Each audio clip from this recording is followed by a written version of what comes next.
Assalamu alaikum wa rahmatullah. Today we will continue our talk on the physiology of pregnancy, which is chapter 83.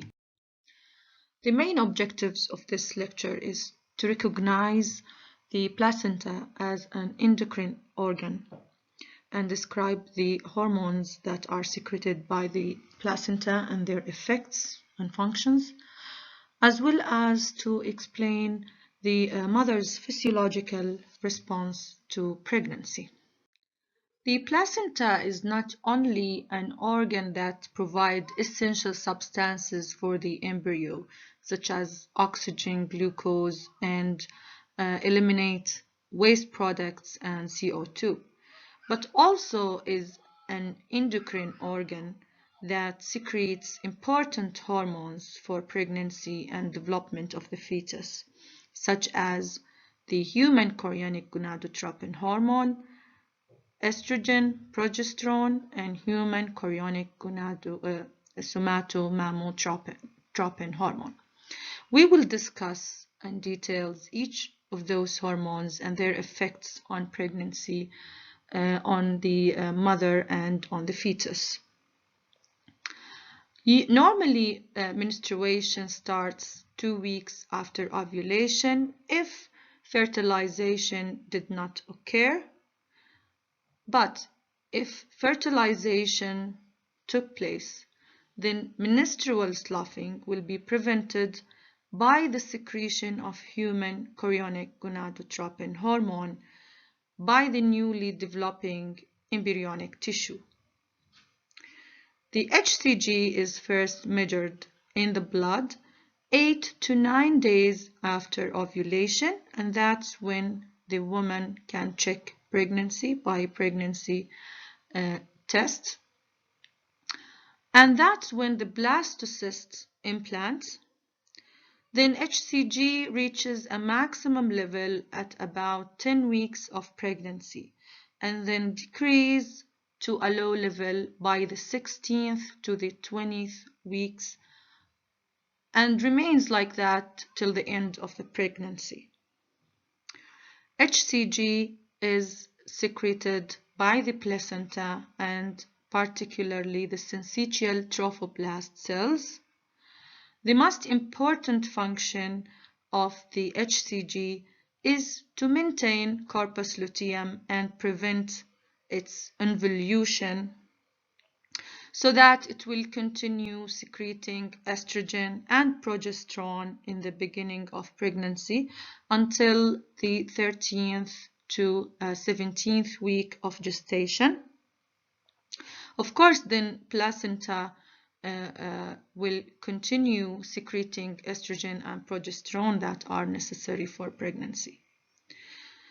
The effect of estrogen and progesterone, especially in the beginning of pregnancy, are important as they maintain the secretory function of the decidual cells that will be greatly swollen and will be very nutritious to the implanted ovum, which is very important at this stage.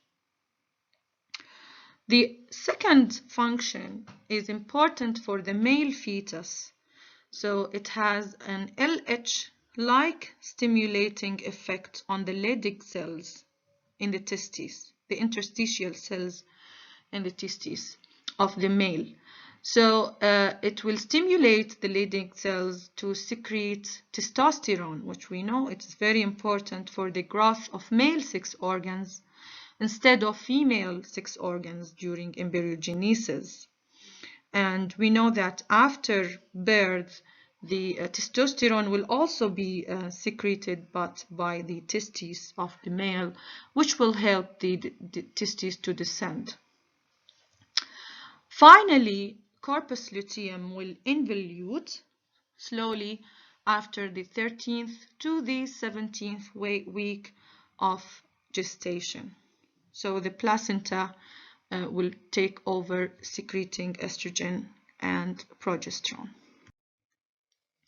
So what if corpus luteum was removed before the 7th week of pregnancy? Knowing the importance of the HCG and its role in maintaining corpus luteum in order to secrete estrogen and progesterone at early pregnancy. If we removed corpus luteum, then spontaneous abortion will take place at this phase. But of course, if it was after, let's say, 13th week of pregnancy, it will not have this deleterious effect.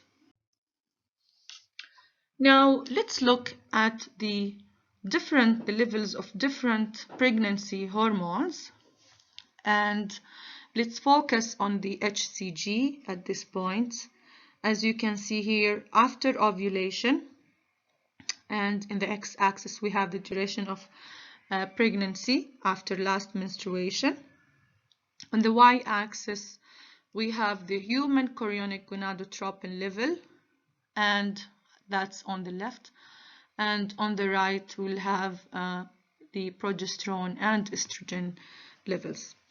So if you look at the human chorionic gonadotropin with the red curve, you will see that it increases after the 4th week and continue rising until the 10th or 12th week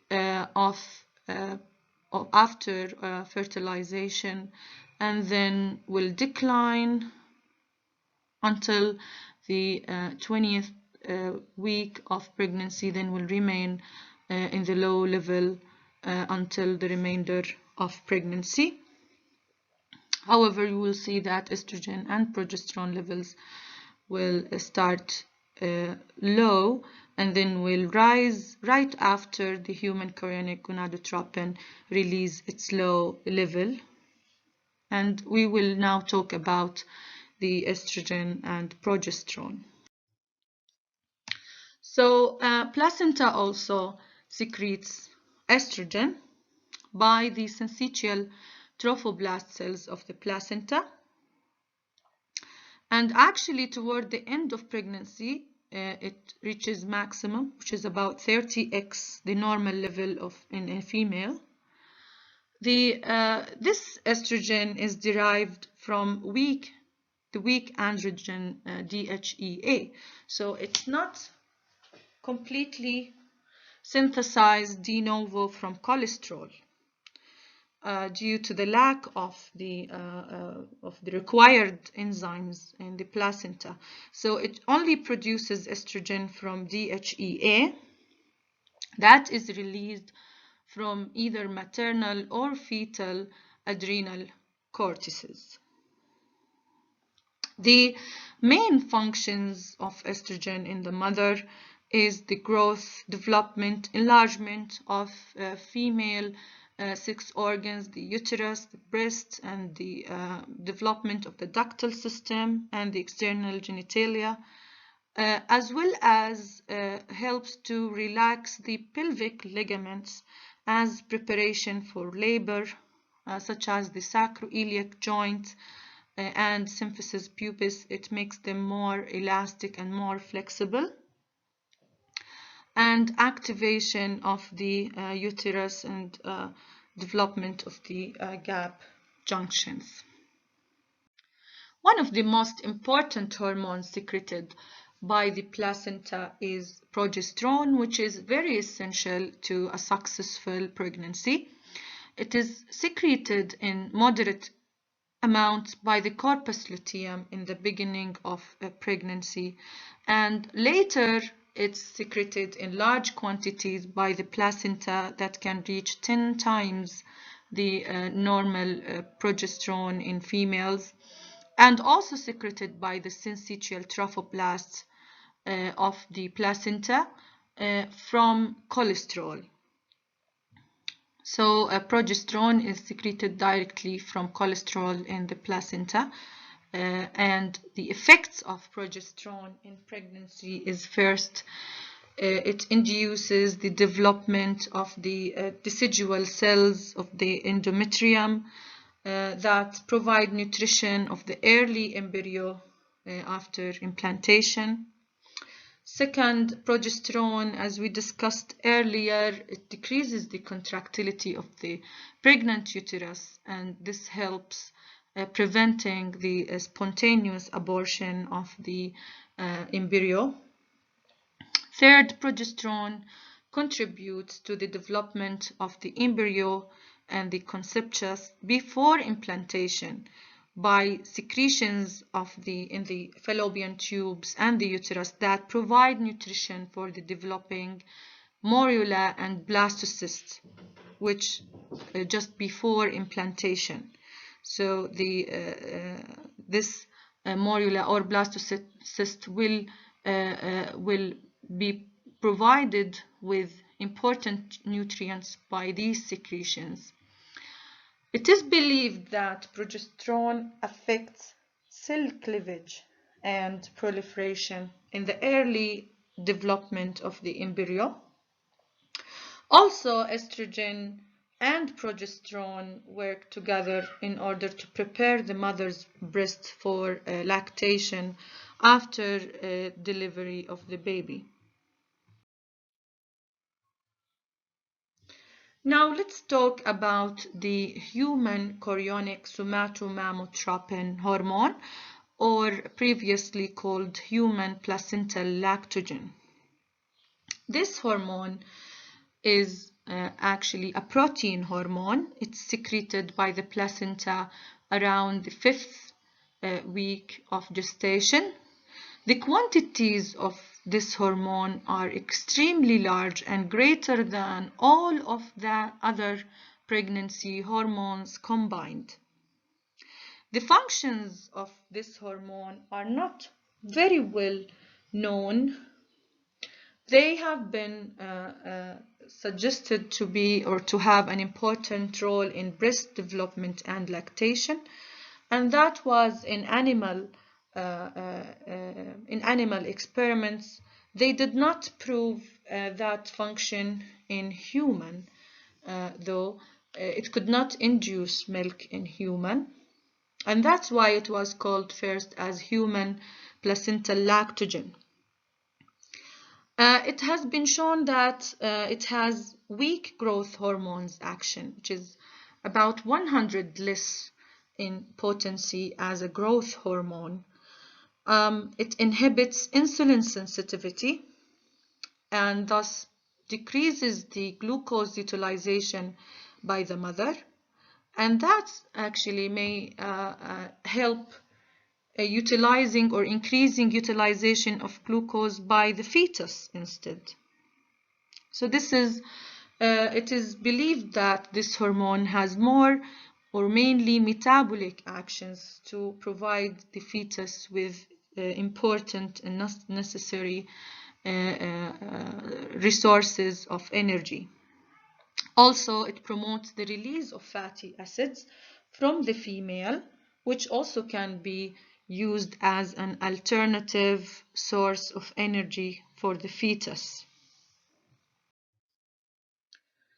Another hormone that is secreted from the placenta is relaxin. Relaxin is a polypeptide hormone.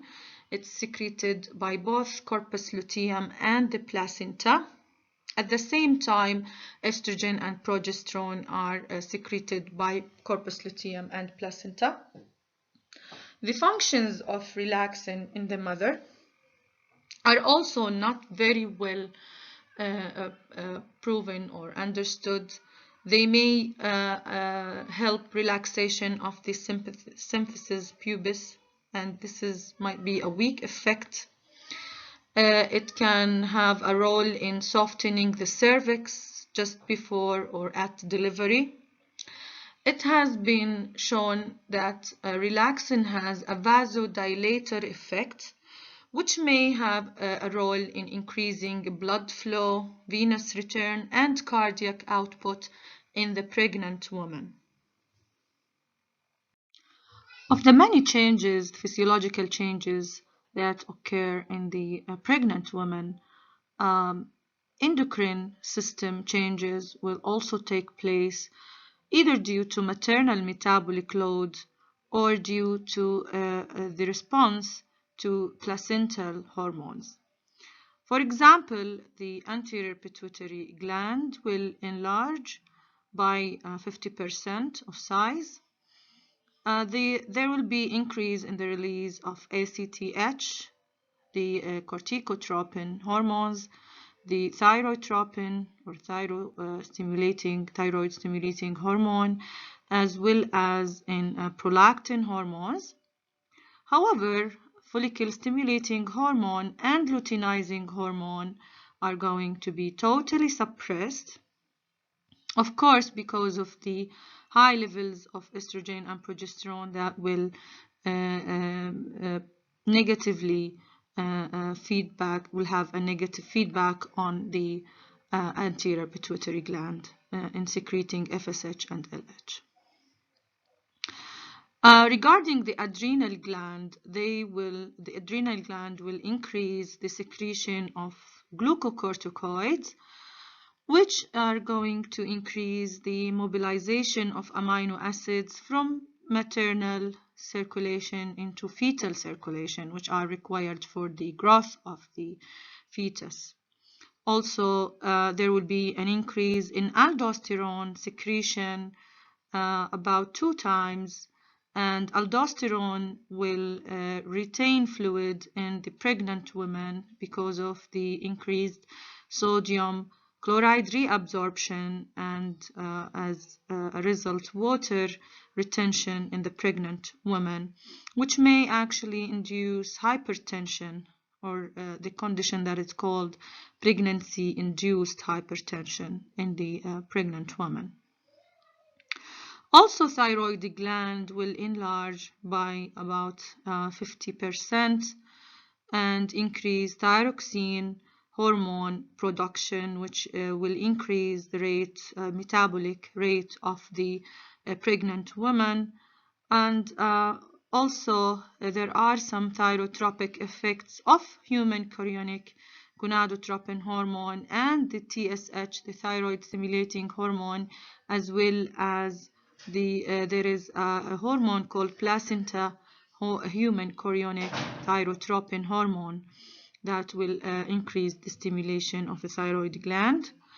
There is also enlargement of the parathyroid gland, especially when there is a deficiency of the calcium, a deficiency of calcium in the pregnant woman due to low calcium intake or low dietary calcium. And of course, we know that calcium requirements will increase due to the use of calcium by the baby, the fetus, in order to ossify the bones of the fetus. So this might increase the parathyroid hormone in order to maintain normal calcium by obtaining calcium from the bones of the pregnant woman.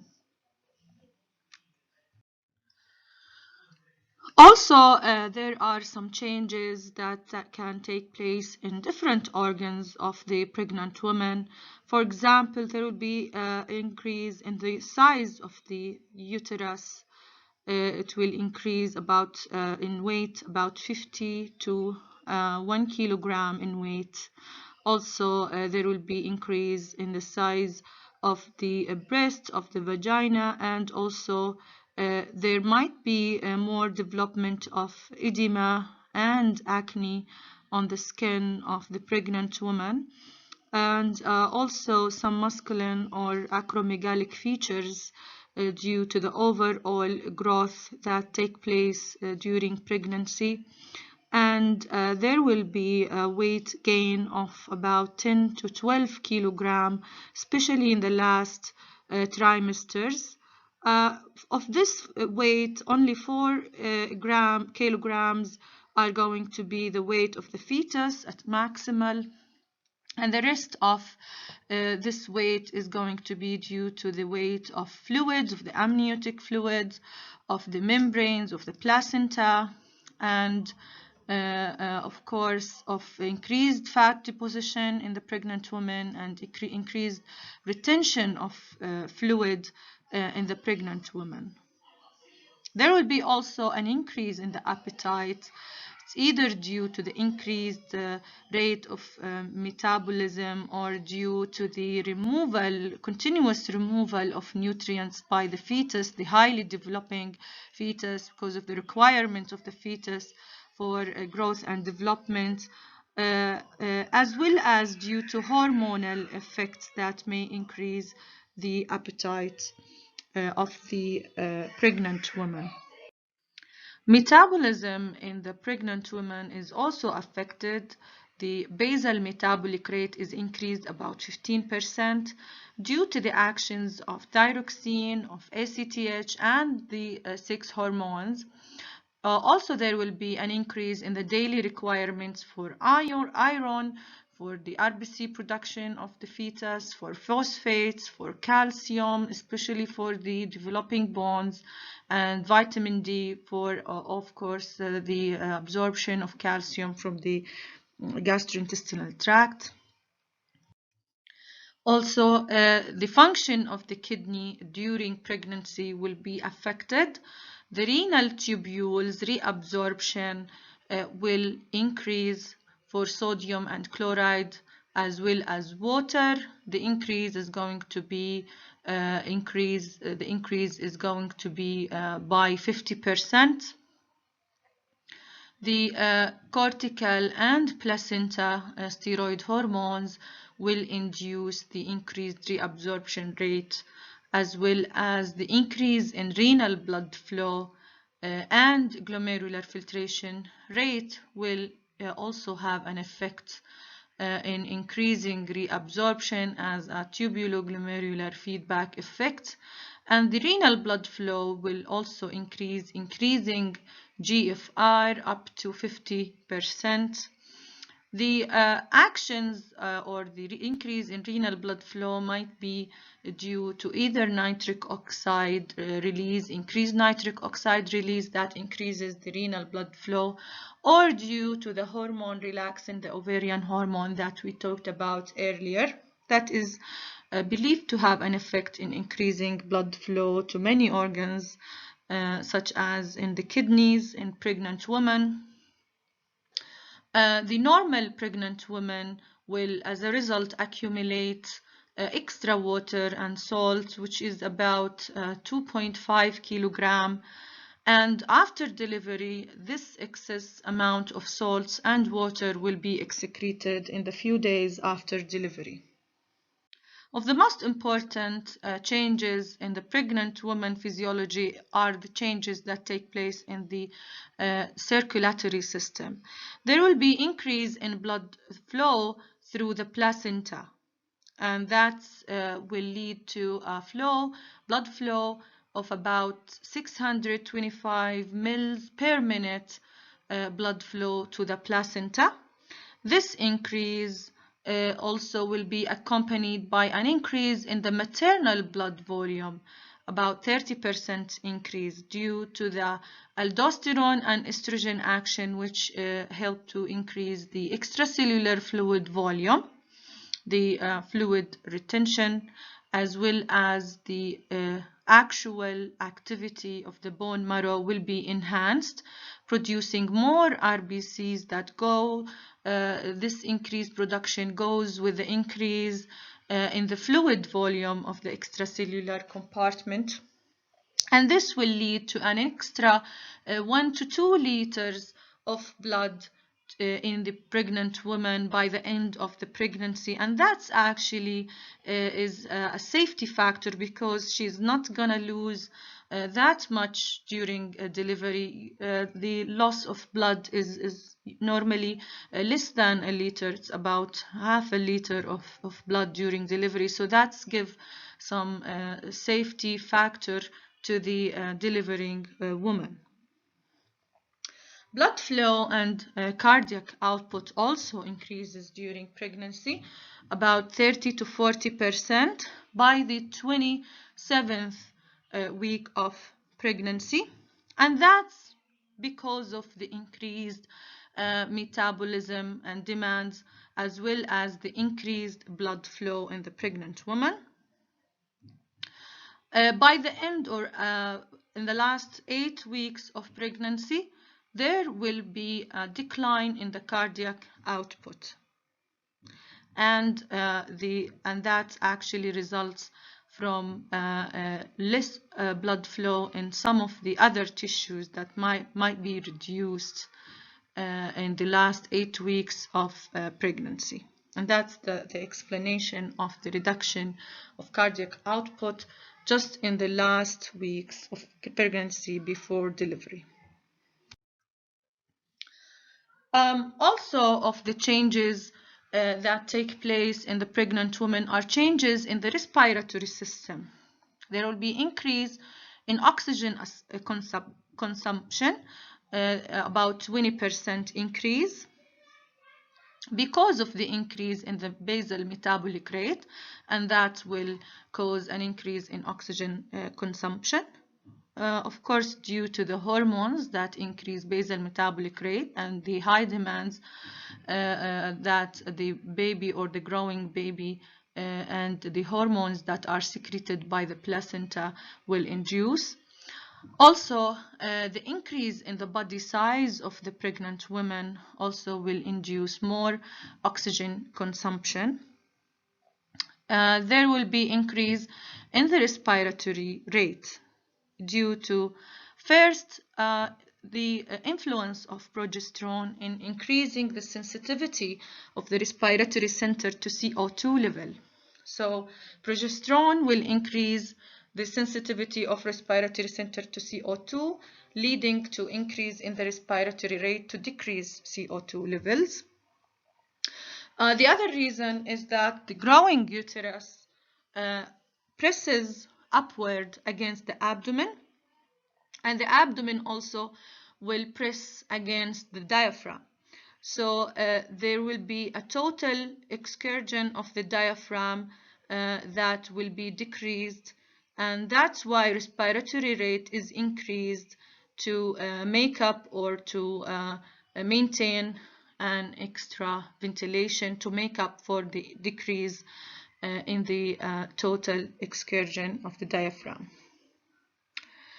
Also, as a result, there will be increase in minute ventilation by 50%, and the arterial partial pressure of carbon dioxide will decrease to several mLs. Now let's talk about the amniotic fluid. The amniotic fluid is the fluid that surrounds the baby inside the membranes of the fetus, and the volume of the amniotic fluid is normally between 0.5 liter and 1 liter, but it could be more than a liter. The water in amniotic fluid is replaced every 3 hours. The electrolytes in the amniotic fluids, sodium and potassium, are also replaced every about 15 hours. A large portion of the fluid, amniotic fluid, is derived from renal excretion by the fetus, and there will be some absorption of the amniotic fluid that will take place by the gastrointestinal tract, the lungs of the fetus, and there is a contribution of the amniotic membranes to the recycle or turnover of the amniotic fluid, either by forming or absorbing the amniotic fluid. That was actually evidenced that when there is a death of the fetus, there will be still a turnover of the amniotic fluid noticed, suggesting contribution of the amniotic membranes to the amniotic fluid. Today's last topic is going to be about some of the abnormalities that can take place in some of the pregnant women, which is preeclampsia and eclampsia. About 5% of all pregnant women may experience pregnancy-induced hypertension, high, rapid increase in the arterial blood pressure to reach hypertensive levels during the last month of pregnancy. Usually, this increase in blood pressure is accompanied with proteinuria, presence of protein or protein excretion in urine. This condition is characterized by excess salt and water retention by the mother's kidney. So salt and water reabsorption is increased in the mother, and that contributes to the hypertension, as well as weight gain, edema, and of course there will be increase in the blood pressure of the mother. There is a characteristic of vascular endothelial dysfunction. There will be impairment of the vascular endothelial function, and there will be some of the arterial spasm that take place in many parts of the mother, such as the kidneys, in the brain, and in the liver. Regarding the renal blood flow, it will be decreased, and the glomerular filtration will be decreased. So the kidney function will be affected, will be decreased. The GFR is going to be decreased. The theories behind preeclampsia are several, but not all of them are proven. There is a theory that suggests that there is an excessive secretion of placental or adrenal hormones that could be the reason behind preeclampsia. And there is a theory of having autoimmune or allergy condition that caused preeclampsia and caused by the fetus itself. So there will be an immune reaction in the mother against the fetus, and that's what causes preeclampsia. And that's only a theory that is not proven. There is a good evidence about the reason why preeclampsia occur. It might be initiated by insufficient blood supply to the placenta early in pregnancy. That starts early in pregnancy, which results in insufficient blood supply to the placenta, and then the placenta will release substances that are going to be harmful and cause vascular dysfunction to the mother. And that actually take place when the trophoblasts invade the endometrium. So then there will be induction of changes in the endometrial arterioles in order to get larger and provide enough supply, blood supply to the developing fetus. So when they fail to undergo these adaptive changes, the blood supply will not be sufficient to the placenta, and thus the placenta will release substances that are harmful to the vasculature of the mother. There has been a suggested role for increased levels of inflammatory cytokines such as tumor necrosis factor alpha and interleukin 6. Also, there has been some suggestions that placental factors that impede angiogenesis might be also contribute to the preeclampsia condition. Eclampsia is actually a very extreme degree of preeclampsia in which vascular spasm occur throughout the body. There might be clonic seizures in the mother, okay, and sometimes it might be followed by coma. إذن characteristics زي ما حكينا clonic seizures, there might be great decrease in the kidney output. There might be liver malfunction, and of course hypertension is going to be extreme in this condition. It is characterized by a generalized toxic condition of the body. It's very, very serious and usually occurs shortly before the birth of the baby, just before the birth of the baby. And without treatment, there is a high percentage of death if it was not treated. It's a very critical condition. However, if there was optimal and immediate treatment by using vasodilating agent drugs and then followed by termination of the pregnancy, the mortality rates will be reduced to even less than 1%.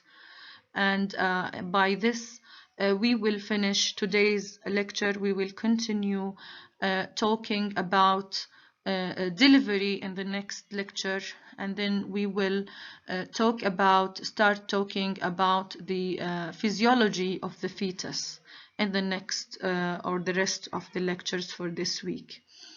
السلام عليكم ويعطيكم العافية.